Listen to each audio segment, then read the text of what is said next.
TitleMatchNetwork.com. You sat down with Vince the first night in. Did they have direction for your character? Did he explain what? Nope. Nope. It was a young baby face, underdog. Being 5'10", I'll be an underdog, and just gotta be that guy that shows heart. And yeah, that was really it. And Vince didn't know how much Italian I spoke at the time, Right. and they wanted to hear me speak English with an Italian accent. So I remember I had to do that in a pre-tape. And it was like the first interview of Santino. Oh God, I gotta find that somewhere. And I'm like, I can't even believe it happened, or something. I forget. But growing up in Mississauga, which is right beside Toronto, Yep. all my friends are from different countries, or their parents are. So my neighbors are Croatian. Across the street's Polish, Portuguese, Italian, Greek. So all our parents have accents. So you can imitate anybody with an accent. So that's where, plus my family is from Italy, and my uncle has an accent. My grandparents, well, they didn't speak English, but yeah, I had a lot of references. Typical day of TV, what it's like for a wrestler at Raw. And when did you find out about your segments and how much they change over the course of the day? Yeah, generally you get there, let's say if it's Eastern Standard Time, it's 2:00. And it really depends on what the writers presented Vince.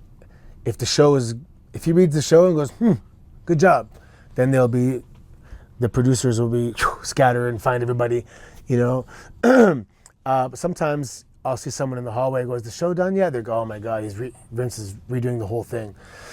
So then you got a couple hours to kill. We just chill in catering. Catering's always, I love the food and catering. The Dega catering, they're awesome. Right.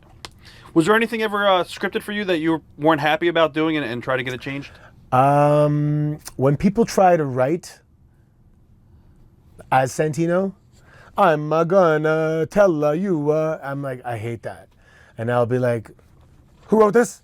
And they'll be like, the new guy? Okay, yeah, no, you don't do that. I got it. Right. But there was a couple things that, like, a couple jokes where I'm like, and this is later in my career, I'll be like, I'm sorry, this is really stupid. It's not a funny joke. I'm not going to say it. But Did you get your way? But if you're, yeah, well, all you got to do is just say something funnier. If you're going to change what's written down, it has to be better or come across more successful than what was originally written down. Same with wrestling. If you have a match and you go over your time, it better be awesome. If you go over your time and take away from someone else and it's shit, you're in trouble. Oh man, Snoop Dogg it's one of those things that out of all the accomplishments you have in your life, that was the most impressive to my friends. Right. And I met him once in New York when we did a pre-tape building up to the thing at some studio. And I remember saying to myself that, so we did it, tweak this, do that, did it again. And we did it again, it was perfect. And he's like, let's do it again. And let's do it again. And I'm like, this guy, I get it. And this guy's work ethic was tremendous.